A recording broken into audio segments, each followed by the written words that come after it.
Hey everyone, welcome. If you know me, I am Fire Corgi on pretty much every single platform. If you're looking at my previous content, it's probably Fire Emblem. However, today we're going to be talking about Splatoon because there's been a lot of discourse happening on the internet about Splatoon 2 versus Splatoon 3 and the current competitive metas of the game. And I want to talk about it from a game design perspective, as it's something I'm very passionate about. And I want to be a game designer myself, and I kind of want to put people in their place because I think a lot of people are using some really stupid talking points and are not really fully grasping the gravity of certain things. So, background information, I'm a Splatoon competitive player. I'm on a Div 8, Season 13 of Ludi Div 8 team called Transients. I am a support player, and I have played competitive Splatoon since April. So I was playing near the end of Splatoon 2, and I've been playing since Splatoon 3 has dropped. I've also played Splatoon 1 and Splatoon 2 before that, but not in a competitive sense. Uh, Otherwise, yeah, let's get into what the major discourse is. But for that, we're gonna need to hop over to Splatoon 2. Well, we're back. Oh goodness. So Splatoon 2 is a hot button topic among the community currently as it's getting compared to current Splatoon 3. And Splatoon 2 I don't think is a fair comparison in the slightest. As one, it's a finished game, as in by the meta we're talking about and we're comparing to the current meta of Splatoon 3, Splatoon 2 was at the end of its lifespan. It was done, right? Like Splatoon 2 had no more updates coming. It's not being balance changed at all, and it's just stuck in this state for the rest of eternity. Whereas Splatoon 3 is very, very new and has room to grow and change. But that's not the key issue as to why I think. Well, I'm just going to get into my thesis of this video. The Splatoon 2 meta was worse. Uh, we got to talk about Missles specifically, as people are primarily comparing Missles to Crab, this silly special. Um, but we also need to talk about Splatoon 2's design as a whole and to talk about Splatoon's design as a whole to be able to compare these specs. So Splatoon is a movement-based shooter. As you can see here, I can paint the ground and then swim in it. Um, it focuses on creating what is a concept that is in other shooter games known as map control, is a physical concept. It it you can see it, right? Like if you're in a game, the enemy ink color will be visible as well, and like that kind of is a physical form of map control. However, Splatoon like it makes it physical, right? Every single weapon in the game has what I like to call an area of influence. So an area of influence is basically this idea of its range. It's a fancy term for range, right? And in this case, one of the best weapons in the end of Splatoon 2's meta, K-Shot, Kensa Splatter Shot, has this much range, right?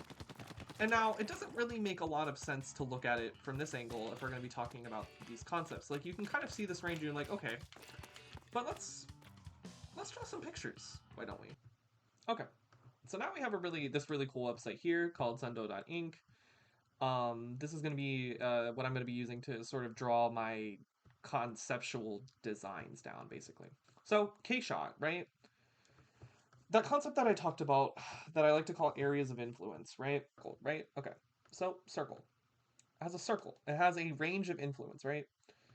Um this is its main weapon's range, right? Basically the weapon of the range of the weapon itself. This is only one aspect of its area of influence. If we think about it a little bit deeper, the farther away that you get from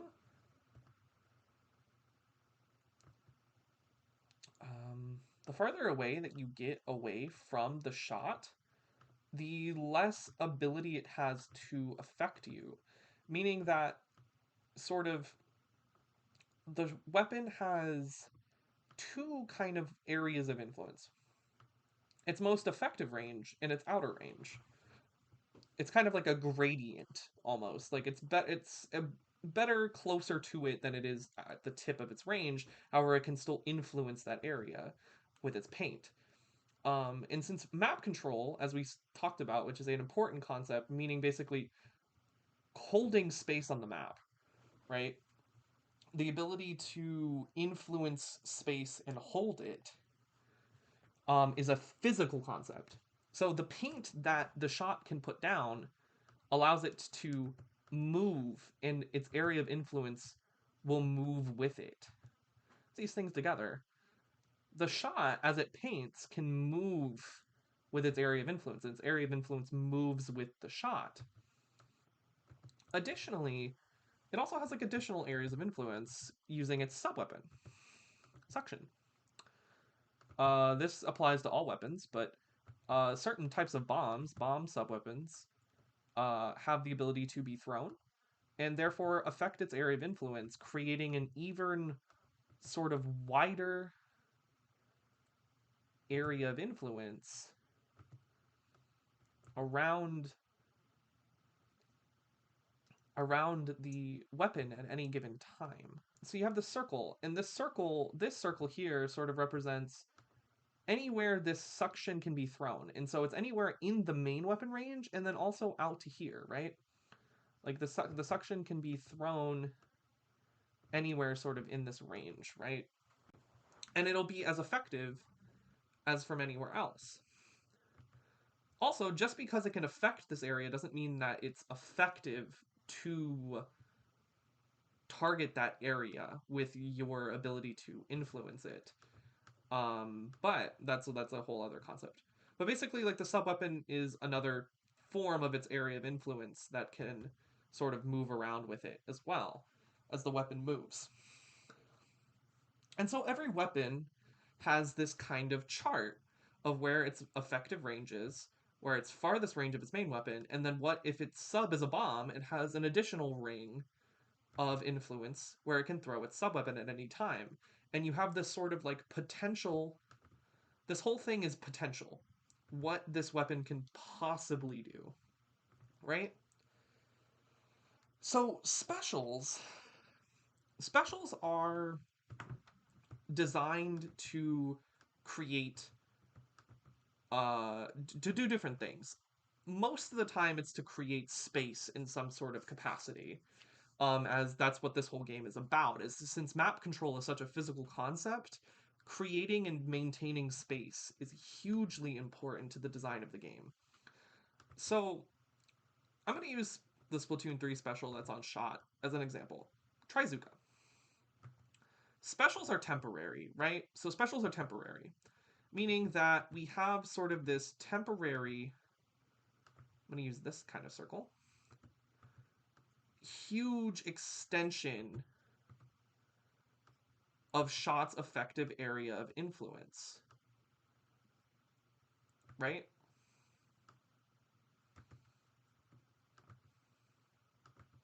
Like if we zoom out a little bit, right? When we pop Zuka, and this is just all theoretical, this isn't exact ranges or whatever, it's just ideas. I'm trying to get this idea across. When Shot in Splatoon 3 pops an Inkzuka, they have the ability to now influence. This is now their primary circle of influence. All of this effective stuff goes away, right? So it's conditional. Like basically you lose all of this area influence and this becomes your primary circle of influence, right?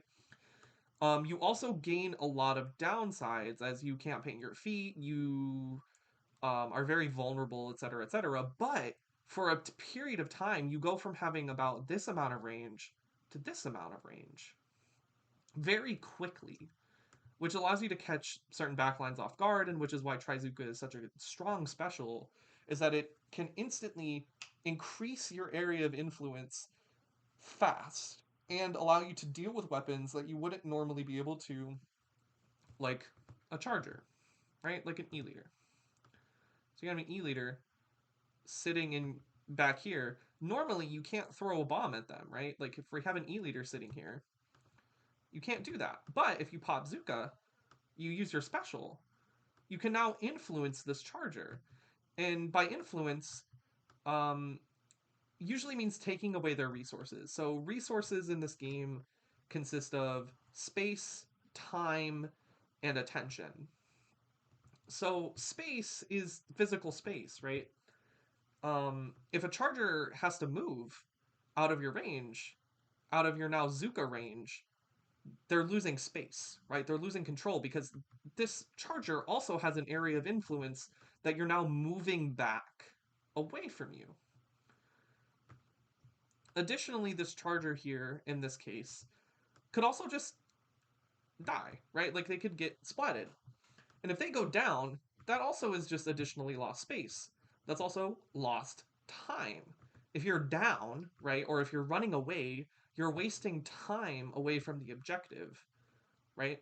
So this wastes your time. This also wastes your attention, right? This could possibly waste your attention as maybe the sniper's like, oh, I can shoot the Zuka player. And then let's say you have a cute little, I don't know, Splatana play. Oh, you have a cute little Splatana player that also has an area of influence that I'm not going to draw out. But they are like, oh, you're distracted. I'm going to come get the charger. Bah, bah, bah, bah, bah. Right? So specials do a lot of things, but they have downsides, right? Like I've talked about the downsides of Zuka.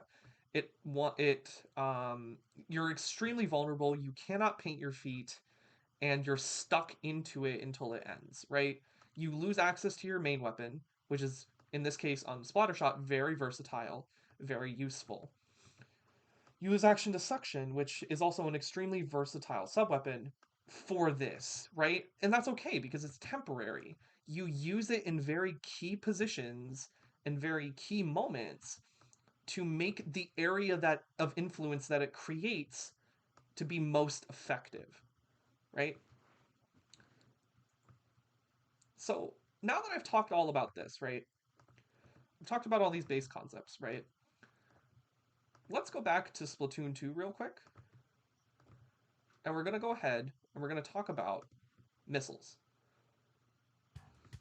Hello and welcome back to this hellhole. I mean Splatoon 2. So now that we talked about basically the concept that I like to call area of influence, as a base concept, talking about map control, talking about design, we can now talk about, and I kind of like used Splatoon 3's Splattershot as a baseline comparison just to talk about its design. We can talk about Missles as a design concept. Like what it is. Like what does it mean as a special, right? Because like every single special in Splatoon has some sort of functionality that is designed to do something, right? And it has some sort of area of influence, right? So, Missles. Basically, you pop it, right? And you have this time where you can see literally every single enemy on the map, right? So you have this perfect sort of recon, right? You can, in a coordinated environment, this is extremely useful as it allows you to basically call out positions before you use the special. And then you use the special more effectively as your teammates can sort of play off of it better, right? With Missles, the biggest issue, and the core issue that I want to talk about, and the reason why I brought up areas of influence, is that Missles, unlike Zuka that has like a limited range that like extends your range temporarily, like extends your area of influence temporarily with downsides, right? Like it extends your area of influence with downsides. Missles is infinite. You can pop this from anywhere on the map, and it will do its job. And what is its job? Well, Missles does a lot of things. It does a lot of damage. It moves people as the missiles track you for a long time. I can't really show it here, but missiles will follow you for a while, unlike they do in Splatoon 3. That was a change that Splatoon 3 made to make missiles worse. The missiles will follow you for an extended period of time. Additionally, Missles just paints the ground a lot.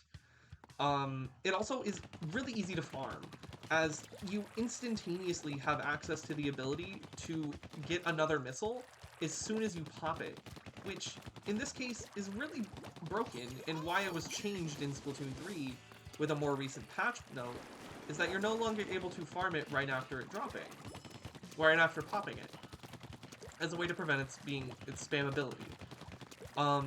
You can also see that Missles doesn't have a lot of vulnerabilities, right? Like I can pop it, and I'm very quickly back to using my main weapon and my sub. Right? You can pop it from, so you can essentially pop it from anywhere on the map. It's extremely safe. It's extremely unpunishable. And it doesn't particularly have any counterplay because it doesn't have any punish. Like, it doesn't have a way to be punished. If you're using it correctly, it's unpunishable and it's free. That's a huge issue, and I'm going to go back to the chart, and we're going to talk about it a little bit more using the chart. But the fact that you have a special that is global range, meaning it can hit anywhere on the map, like infinite range.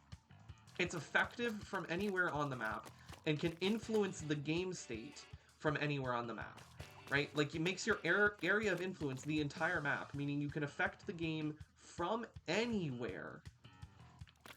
The fact that it has zero to, like, little counterplay, right? I mean, there's ways to pop missiles in a risky situation and get splatted, right? Like, if you pop missiles in someone's face, it's not going to go well. But if you're popping it correctly, it has very little downtime. And you're back to having, in this case in Splatoon 2, these very versatile weapons that have missiles. Like, if we look at the weapons, I'm going to go ahead and leave this training room. If we look at the weapons that have missiles, right? There's armor, right? K-Shot was one of the strongest weapons in the game. Splattershot's an extremely versatile weapon. It has a short to medium range. In this case, it has a suction bomb, which is a really nice and versatile bomb. You can just run multiple of these, as it has a very good kill power. You have Flingza. Flingza just outputs a ton of backline pressure and paint. Farms missiles extremely quickly. Also has suction.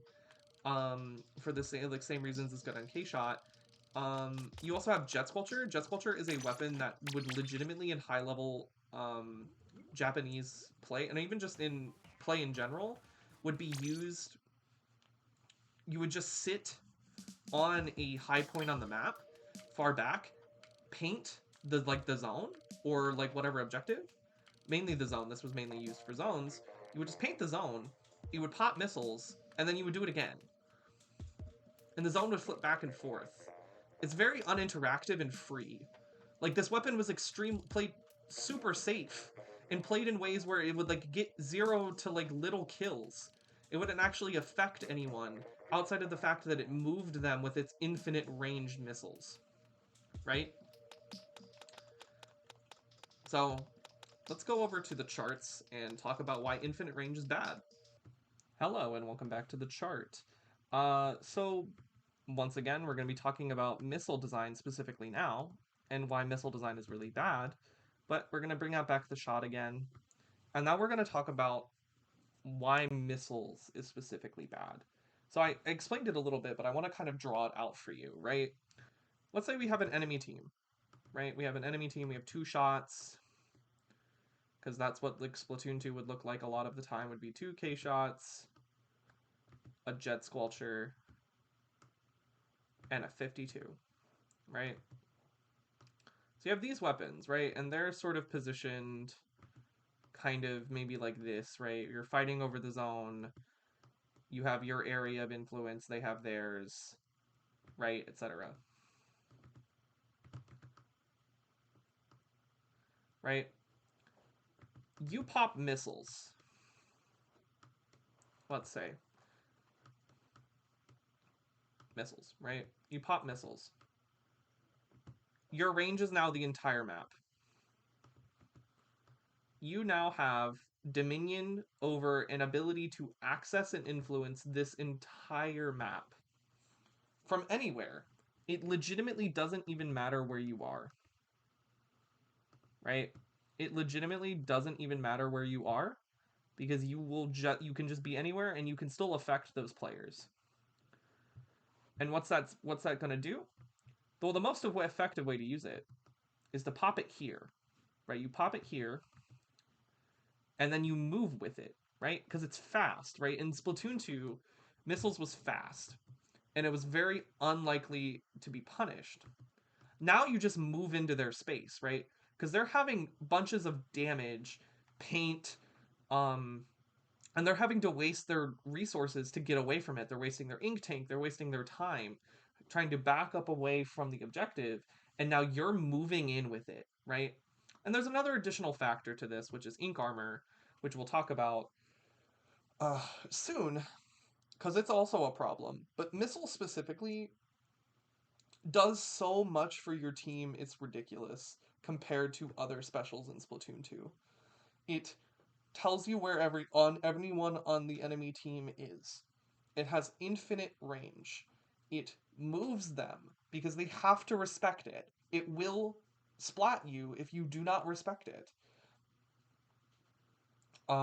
It's easy to pop from pretty much any position and be unpunishable. Most positions are where you can pop this are unpunishable, and then you can move in with it. And then bam, your area of influence is in their face, and you're like bop bop bop bop bop bop bop bop, right? And you're getting splats. Missiles by itself is almost a free push. When you combine it with ink armor, which was another special in Splatoon 2, which was global range, spread to your entire team and gave them a shield that would prevent them from taking, well, like one instance of damage, you end up with basically, unlike in Splatoon 3, where you need to play more effectively to, like Splatoon 3 and Splatoon 1, where you need to play differently to make a push and take space, you don't even need to get a pick first before you can make a push. You pop missile, you pop armor from pretty much anywhere on the map, you have a push. You have a way in. No matter what you do, no counterplay, they cannot do anything about it. At all. It's uncounterplayable. They can just skill issue you if you can just get taken out. It isn't perfect, but it's bad design. And I cannot stress enough that the infinite range is a bad design. Purely because the whole idea of Splatoon, as I've been talking about, is this concept of influencing space. Map control. Map control is a physical concept in Splatoon. And so, as well as psychological, pseudo-psychological. If you have the ability to influence the map from anywhere, you break the idea of the game, right? You break the concept of positioning. Because positioning means that you have to, it's like you have to use your resources to get into a position on the map that's effective for your weapon, that allows you to influence properly to get the most value out of your abilities. With missiles, you don't have to do that. You can use it anywhere. You have people constantly jumping back to spawn and popping missiles so that it's perfectly unpunishable. And that's an effective strategy, right? You have stuff like armor combined with it. That's another global range special that's unpunishable. Um, and also just shuts down a lot of different styles of weapons that in this game are one-shot style weapons, as kill times in Splatoon are very, very fast. And then you have Stingray. Stingray is another really, really bad special from Splatoon 2 that was in the meta. That was basically a ray, a death laser, that reached across the entire map. The entire map. It was infinite range. Again, something that had infinite range. And when you look at the other specials, you look at Baller, you look at Inkjet, you look at Stamp, you look at Booyah Bomb. Like, some of these specials were good. Like, Booyah Bomb was good, Inkjet was good, Baller was good at a time. These specials that don't have this infinite range have something else to make up for it. Inkjet only really functioned in combination with armor, as it's an extremely vulnerable special, but it gives you a really, really interesting angle and a lot of firepower. Um, you have Booyah Bomb, gives you that invincibility and also just sort of clears a space in a single instance really effectively. And when combined with stuff like missiles and armor, is really effective. But it's effective on its own. You notice that these infinite range specials centralize the game around them. If you look at high level Splatoon 2 gameplay at the end of the game, there's almost not a single team that doesn't run missiles. Same with armor. You get to a point where you're in an extreme disadvantage if you do not run missiles and armor, simply for the fact that your opponent will be able to create pushes that are extremely unpunishable that you can't create. Because they just pop missiles and armor and they run at you. And now what are you going to do? So why are people comparing this to Crab? Right? Well, let's talk about Crab. I'm going to go over to Splatoon 3, and I'm going to have some Crab gameplay. Okay. We're now here with the best weapon currently in Splatoon 3. And we're going to talk about why people think that this is... why I think people think this is as bad as Missiles, and why it's not actually. So, Crab immediately doesn't check the box of the biggest issue with Missiles, and it's infinite range. So Crab has a limited range. The range is massive. Don't get me wrong, the range is huge, right? I'm gonna pop Crab here, and we're gonna, so that is the range of the standard fire. That is the range of the explosion rounds. Like, as you can see, that is massive. Like, this is backline range of fire, right? Backline range of fire is really, really strong, and it's designed to pressure backlines effectively, as that's like one of the things that a lot of specials do. Like we talked about Zuka. Zuka is there to also pressure backlines, right? Okay. But Crab not having infinite range, similar to Zuka, requires positioning. And that's the key thing that that's one of the key things that balances Crab in comparison to Missiles. Yes, Crab is extremely oppressive and is run in multiple comps. Like, you run double splash, like, is big right now. But you would see that in Splatoon 2. You would see, like, double K-shot. You would see these things where you would run multiple of similar weapons just because they had missiles and or armor. And people didn't complain about that. One major contributing factor, another reason why I think people feel like Crab meta is worse, is because of the lack of weapon diversity currently. Crab has 4 options, right? Splash, out of all of these, is the most well-rounded and versatile option. If we think about its sort of areas of influence, right? I'm not going to draw these out. I'm just going to more talk about it in physical in the actual game, as I think we can talk about that here, right? It has pretty good range. It has No jump RNG, which is a huge one, is you can use jumping as a way to be harder to shoot, right? We have, like, this range, and then we have Burst Bomb. Burst Bomb is a really good poking tool at mid-range. So this weapon is really good at short range, as a very, very powerful close to mid-range option with Burst Bombs, poking option, and then additionally has one of the best long-range options in the game with Crab, which is why Splash currently is one of the most run weapons, as it's very easy to use, it's very versatile, and it doesn't really have that many downsides. Same with Missles. That's why K-Shot was used a lot. Gosh, sounds like K-Shot, right? Still, no. We have to still think about what Crab does conceptually.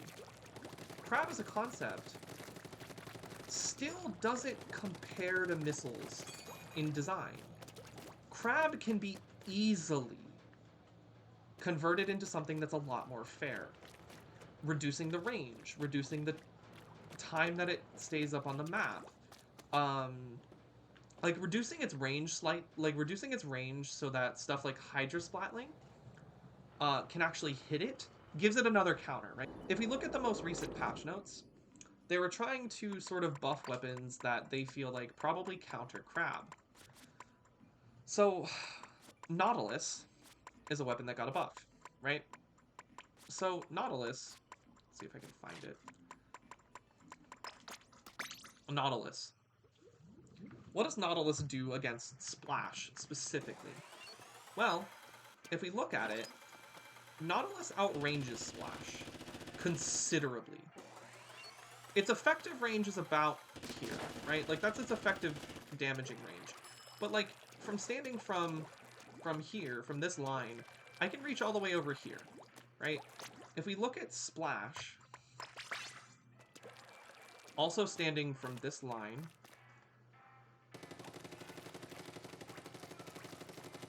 my effective range is just past the dummy. There's a whole extra, like, 2 lines of range that Nautilus has, right? Additionally, you also have Rain. So Rain, what Rain does is it puts down this cloud, this Inkstorm.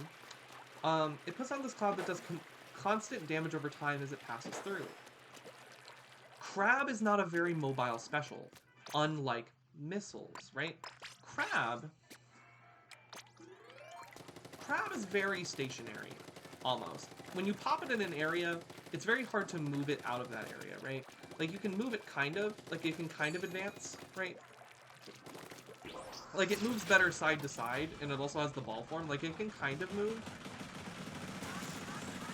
But, like, Crab doesn't have the ability to move that much. So its best way to deal with getting hit by a storm is it kind of forces you to have to ball up, right? Because it dodges the extra HP that Crab gives you, because it's over top of you, and it'll hit the player on top of it, right? So, like, Crab users are actually very vulnerable, right? When they're in this. You're going to have to end up balling, going into this mode where you're perfectly covered, which is wasting the special. Because now your area of influence is 0. Right? Like, if you ball up into Crab, you no longer have the ability to fire the Crab. Therefore, your area of influence for that period is nothing. Tri-Strike can shred a Crab and kill the user in a single strike. Like, I'm going to show you how much damage it does. It has the ability... Yeah, so it does like 412, right? So, like, it has the ability to shred the Crab and kill the user, even in the ball form, because it'll paint your feet, so, like, how are you going to get out when the ball gets destroyed? Stamper has really, really high object damage, and is a huge meta pick right now. As a huge anti-meta pick right now. As it has considerably more range than Splash. Also has Burst Bomb as a way to poke, right? Has Zipcaster to zip around splashes and crabs and backlines. And with the high object damage that Stamper has, it's really good against Crab. Same with Wiper. Wiper has considerably high mobility. It can do miles around Crab, right? It also has high object damage. With Object Shredder, 5 slices, 5 horizontal slices will shred a Crab. Additionally, you know what that means? That's less than a second. Crab gone. There's a lot of counterplay to Crab that I think a lot of people don't want to think about. Like, yeah, like, Splash is still going to be a really strong option as it can deal with its counterplays, right? Like, counterplay isn't going to stop a weapon from thriving, right? Like, you're going to need someone with enough power, enough skill to apply those counterplays to effectively, consistently defeat what it's trying to counter. But also, additionally, sometimes it just fails, and that's fine. At the end of the day, the point I'm trying to get across is that Crab is handleable. It has counterplay. It may right now, and that's like another thing. It may right now be extremely it might be right now overtuned, not extremely overtuned. Might right now be overtuned, and it might be sort of centralizing the meta around it, but that won't always be the case.